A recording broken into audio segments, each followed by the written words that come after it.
Hello बच्चों, चलिए इस प्रश्न को पढ़ते हैं और समझते हैं कि प्रश्न में हमें क्या बोला गया है। तो हमारा प्रश्न यहाँ पे है, निर्देश दिया गया है कि एक बहुविकल्पी प्रश्न पत्र के 2 भाग में से प्रत्येक में 10 प्रश्न हैं। भाग पहले में प्रत्येक प्रश्न के 5 विकल्प हैं, जिनमें से केवल 1 सही है।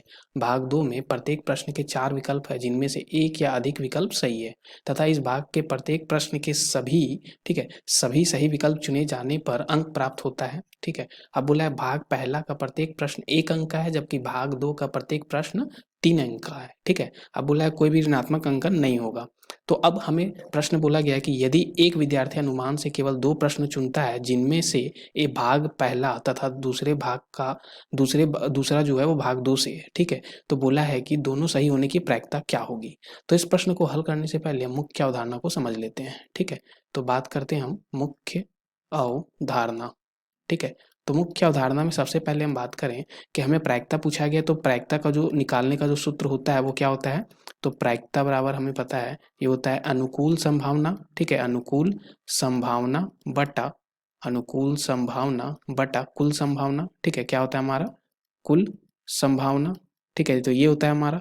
और दूसरा चीज़ हमें पता होना चाहिए कि अगर कोई भी घटना हमें 2 घटना दी गई हो, ए और बी। ठीक है। ये कोई घटना है, तो इसके घटित होने का जो सर्वनिष्ठ प्रायिकता है, यानी ए सर्वनिष्ठ बी, इसके घटित होने की जो प्रायिकता होगी वो क्या होगी। अगर ए बी जो घटना है वो स्वतंत्र घटना हो तो। ठीक है। कैसी घटना हो, स्वतंत्र। ठीक है। तो अगर स्वतंत्र घटना हो तो ए सर्वनिष्ठ बी के घटित होने की प्रायिकता जो होगी वो हमारी पी ए गुना पी बी के बराबर होगी। ठीक है। ये हमें पता होना चाहिए। अब देखो इस प्रश्न को हम हल करते हैं। तो यहाँ पे हमें जो प्रश्न में बोला गया था कि मान लो यहाँ पे हमें क्या दिया गया है, तो हमें दिया गया है कि यहाँ पे हमारे पास 2 खंड हैं। ठीक है। प्रश्न के हमारे 2 खंड हैं, तो पहला खंड और दूसरा खंड। प्रत्येक खंड में हमारे 10 प्रश्न हैं। ठीक है। तो 10 क्वेश्चन यानी 10 प्रश्न हो गए। ठीक है। अब बोला है कि खंड 1 के प्रत्येक प्रश्न के 5 विकल्प हैं हमारे पास। ठीक है।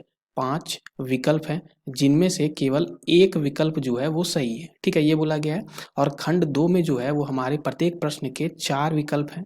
ठीक है। 4 विकल्प हैं, जिनमें 1 सही हो सकता है, या 2 सही हो सकता है, या 3 सही, या चारों के चारों विकल्प सही हो सकते हैं। ठीक है। तो ये हमें पता होना चाहिए। अब यहाँ से अगर हम देखें तो देखो हमें क्या बोला गया था, तो हमारे पास अगर यहाँ पे हम देखें तो ये हमारा जो हो जाएगा प्रायिकता, इसलिए हम लिखें तो वो क्या बन जाएगा, तो प्रायिकता। ठीक है। प्रायिकता बराबर यहाँ पे हम क्या लिख देंगे, देखो उसको निकालने से पहले हम यहाँ पे क्या करते हैं, प्रायिकता निकालने से पहले या तो 4 विकल्प में 1 सही होना चाहिए, तो 4 में से 1 सही होने की जो हमारा यहाँ पे ये हो जाएगा चुनने का तरीका, वो 4 में से 1 चुनेंगे। या हमें बोला है 4 में से 2। ठीक है। या हमारे 4 में से 3 सही हो सकते हैं। ठीक है। अब या 4 में से चारों सही हो सकते हैं। 4C1 का हमारा क्या होता है, 4 होता है। या का मतलब क्या हो जाएगा, जोड़। 4C2 को हम कैसे हल करेंगे, तो हमें पता है NCR जो होता है सूत्र, n का क्रम गुणित बटा r का क्रम गुणित गुना n माइनस r का क्रम गुणित। ठीक है। तो यहाँ से 4C2 को हम क्या लिख सकते हैं, तो 4C2, 4 का क्रम गुणित बटा 2 का क्रम गुणित गुना 2 का क्रम गुणित, जो कि क्या हो जाएगा, तो 4 गुना 3 और एक जो यहाँ पे 2 आया बटा 2 गुना 2। ठीक है। तो 2 और 2 से ये 2 हट गया, तो ये बचा क्या, 6 बचा। तो यहाँ 4C2 को हम 6 लिख देंगे। 4C3 इसी तरह से हमारा क्या हो जाएगा, 4 बन जाएगा। ठीक है। और 4C4 जो है वो हमारा क्या बन जाएगा, फिर से या है तो या का मतलब जोड़। 4C4 हमारा क्या हो जाएगा, 1, तो ये क्या आ गया, 15। ठीक है।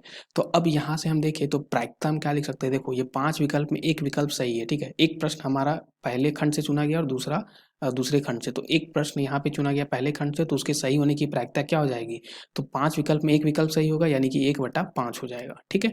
अनुकूल संभावना बटा कुल संभावना। ठीक है। गुणा यहाँ पे हम देखें दूसरे खंड से एक प्रश्न चुना गया, तो उसके सही होने की प्रायिकता क्या हो जाएगी, तो वो 4 विकल्प में से 1 सही हो सकता है, या 2 विकल्प, या 3, या 4 विकल्प। तो यहाँ पे 15 तरीके से ये सही हो सकता है। तो 15 में कोई एक तरीका हमारा ही होगा जो सही इस प्रश्न को हल कर रहा होगा। ठीक है। सही उत्तर होगा। तो 15 में से किसी एक को हम चुन लेंगे, तो 1/15। तो यहाँ से क्या आ गया, 1/75। ठीक है। तो अब 1/75 हमारा इस प्रश्न का क्या हो जाएगा, फाइनल उत्तर हो जाएगा। तो दिए गए विकल्पों में से 1/75 जो है विकल्प चौथे में यहाँ पे हमारा उपस्थित है।